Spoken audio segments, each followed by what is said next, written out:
കഥയുടെ പേര് ആംസ്റ്റർഡാമിലെ ലില്ലിപ്പൂക്കൾ. എന്തുവാ കഥയുടെ പേര്? കേൾക്കുന്നില്ല. ആംസ്റ്റർഡാമിലെ ലില്ലിപ്പൂക്കൾ. ഇത് ലില്ലിയൊന്നും അല്ല, പക്ഷെ ഞാൻ കൈ 2 പൂ എടുത്തിട്ടുണ്ട്. നെതർലൻഡ്സ് എന്ന് പറയുന്ന ഒരു രാജ്യം.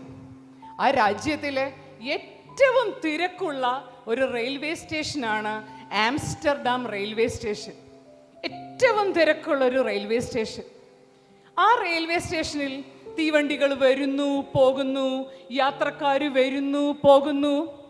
അവിടെ കുറേ പേര് ട്രെയിൻ വെയിറ്റ് ചെയ്തിരിക്കുന്നു, കുറേ കച്ചവടക്കാർ അവിടെയുണ്ട്, അങ്ങനെ ഒത്തിരി പേരുണ്ട്. ഒരു പെൺകുട്ടി അവളുടെ അച്ഛനമ്മമാരോടൊപ്പം യാത്രയ്ക്ക് വേണ്ടി ഇറങ്ങി തിരിച്ചതാണ്. ആ പെൺകുട്ടിയുടെ കയ്യിൽ കുറച്ച് പൂക്കളുണ്ട്, കുറച്ച് ലില്ലി പൂക്കൾ അവളുടെ കൈവശമുണ്ട്. അവരൊരു യാത്രയ്ക്ക് വേണ്ടി റെയിൽവേ സ്റ്റേഷനിലെത്തി.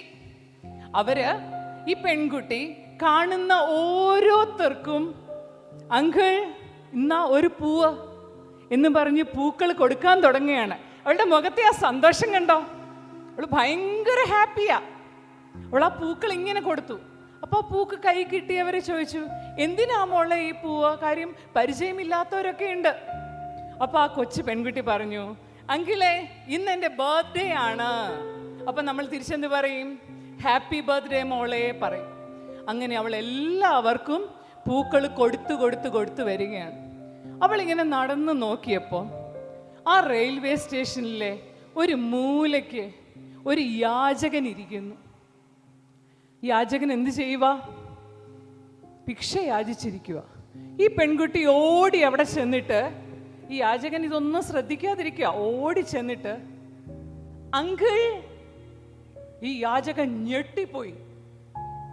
യാചകനെ ഇതുവരെ ജീവിതത്തിൽ ആരും അങ്കിളെന്ന് വിളിച്ചിട്ടില്ല.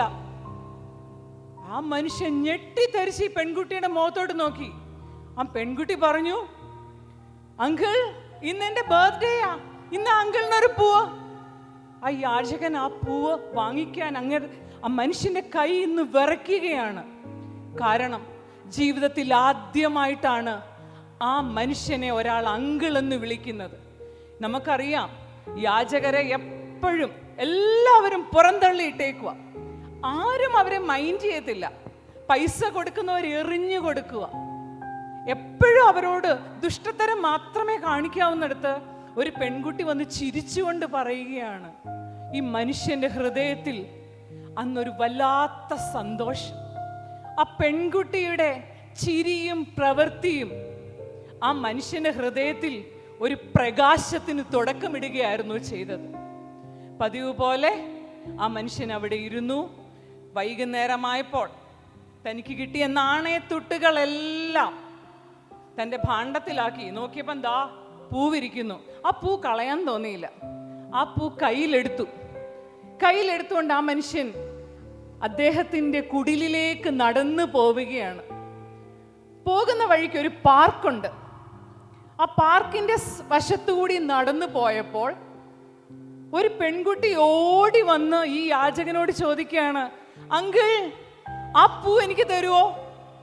അങ്കിൾ ആ പൂ എനിക്ക് തരുവാൻ ചോദിക്കുകയാണ്. ആ മനുഷ്യൻ സന്തോഷത്തോടെ, വീണ്ടും സന്തോഷം, കാര്യം രണ്ടാമതായിട്ട് ഒരാള് അങ്കിൾ എന്ന് വിളിച്ചു. ആ മനുഷ്യന്റെ ഹൃദയത്തിൽ വീണ്ടും പ്രകാശമായി. ആ പൂ ആ പെൺകുട്ടിക്ക് കൊടുത്തു. അതിനുശേഷം അദ്ദേഹത്തിൻ്റെ വീട്ടിലേക്ക് പോയി. അവിടെ ചെന്ന് അദ്ദേഹം ആലോചിച്ചു, ഞാൻ എങ്ങനെയാണ് ഈ അവസ്ഥയിലെത്തിയത്? ഞാൻ എങ്ങനെയാണ് യാചകനായി പോയത്? അന്ന് ഉറങ്ങുവാൻ കിടക്കുകയാണ്. അദ്ദേഹത്തിൻ്റെ മനസ്സിലൂടെ അദ്ദേഹത്തിൻ്റെ കൗമാരം, ബാല്യവും കൗമാരവും യൗവനവും ഒക്കെ കടന്നുപോയി. ആ യാചകൻ ചിന്തിക്കുവാൻ തുടങ്ങി. ഒരു പെൺകുട്ടിയുടെ ഒരു ചെറിയ പ്രവൃത്തി. ആ മനുഷ്യൻ അന്ന് ആലോചിച്ചതിന് ശേഷം സന്തോഷത്തോടുകൂടി കിടന്നുറങ്ങി. പിറ്റേ ദിവസം രാവിലെ വളരെ സ്മാർട്ടായിട്ട് ആ മനുഷ്യൻ എഴുന്നേറ്റു. തൻ്റെ വസ്ത്രങ്ങളൊക്കെ തിരഞ്ഞ് ഏറ്റവും വൃത്തിയുള്ള ഒരു വസ്ത്രം എടുത്ത് അദ്ദേഹം ധരിച്ചു. അദ്ദേഹം മുടിയൊക്കെ ഒന്ന് വെട്ടി, താടിയൊക്കെ ഒന്ന് ഷേവ് ചെയ്തു. ആ മുഖത്തേക്കൊരു പ്രകാശം വന്നു. അന്ന് യാചിക്കുവാൻ വേണ്ടി പോവുകയാണെങ്കിൽ കൂടി വളരെ സന്തോഷത്തോടുകൂടി ആ മനുഷ്യൻ പോയത്. അദ്ദേഹം പോകുന്ന വഴിക്ക് എവിടെയെങ്കിലും പൂക്കൾ നിൽപ്പുണ്ടോന്നൊന്ന് നോക്കിയാ നടന്നത്. നോക്കിയപ്പോൾ നടന്നു പോകുന്ന വഴിയുടെ അരികിലൊക്കെ ധാരാളം പൂക്കൾ നിൽക്കുന്നു. ആ മനുഷ്യൻ കുറച്ച് പൂക്കൾ അവിടുന്ന് ഇറുത്ത് തൻ്റെ കയ്യിലെടുത്തു. എന്നിട്ട് പാർക്കിൻ്റെ സൈഡിലേക്ക് പോയി. ആ പാർക്കിൻ്റെ വശത്ത് ചെന്നതിന് ശേഷം അവിടെ കണ്ട കൊച്ചു കുട്ടികളെ വിളിച്ചു. അവർക്ക് പൂക്കൾ കൊടുക്കുവാൻ തുടങ്ങി.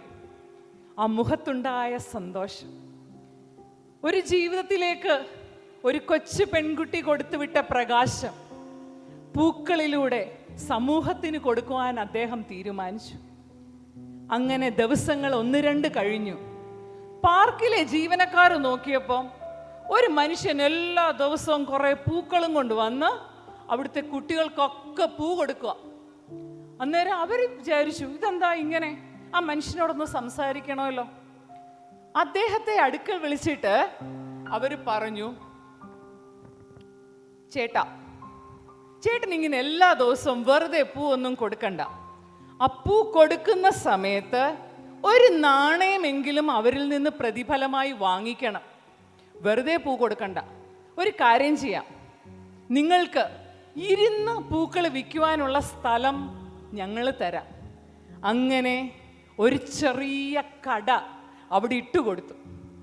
അവിടെ പൂക്കളും ചെറിയ ചെറിയ കളിപ്പാട്ടങ്ങളുമായി ആ മനുഷ്യൻ അവിടെ ഇരുന്നു. ആ പാർക്കിലെ ജീവനക്കാർ കൊടുത്ത ഒരു പ്രകാശം ഒരു മനുഷ്യൻ്റെ ജീവിതത്തിൽ ഒരു വരുമാന മാർഗത്തിലേക്ക് എത്തി. ദിവസങ്ങൾ കഴിഞ്ഞു. കടയിൽ വരുന്ന ആൾക്കാരുടെ എണ്ണം കൂടി, ജീവിതത്തിന് വരുമാനം കൂടി, ആ കട പിന്നെയും വലുതായി. ഒത്തിരി മനുഷ്യരുമായി ഇടപെടുവാൻ ആ മനുഷ്യന് സാധിച്ചു. ആ മനുഷ്യൻ ആംസ്റ്റർഡാമിലെ ഏറ്റവും വലിയ പൂക്കടയുടെ ഉടമസ്ഥനായി മാറി. ആ കടയിലൂടെ ഒത്തിരി മനുഷ്യർക്ക് ജോലി കൊടുത്തു. ഇനിയൊന്ന് പുറകോട്ടൊന്ന് തിരിച്ച് ചിന്തിച്ചേ. ഒരു കൊച്ചു പെൺകുട്ടി, അവളൊന്നും അധികമായിട്ട് ചെയ്തില്ല. അവള് ആ യാചകന്റെ അടുക്കൽ ചെന്ന് വളരെ സ്നേഹത്തോടെ പുഞ്ചിരിയോടെ അങ്കിൾ എന്ന് വിളിച്ചു. നമുക്കൊക്കെ ചെയ്യാവുന്ന ഒരു കാര്യമായി പെൺകുട്ടി ചെയ്തത്. ആ പെൺകുട്ടി അവിടെ കൊളുത്തിയ ഒരു പ്രകാശം, ആ പ്രകാശം ആ സമൂഹത്തിന് മുഴുവൻ പ്രകാശം പരത്തുന്ന ഒരു മനുഷ്യൻ്റെ ഉദയത്തിന് കാരണമായിട്ട്. നമുക്ക് ചിലപ്പം വലിയ ആൾക്കാരായി മാറാൻ സാധിച്ചെന്ന് വരത്തില്ല. പക്ഷെ നമുക്ക് നമ്മുടെ ജീവിതത്തിൽ കുഞ്ഞു കുഞ്ഞു കാര്യങ്ങൾ ചെയ്യാം. നമ്മുടെ ഭവനത്തിൽ ഒരു പ്രകാശമാകാം.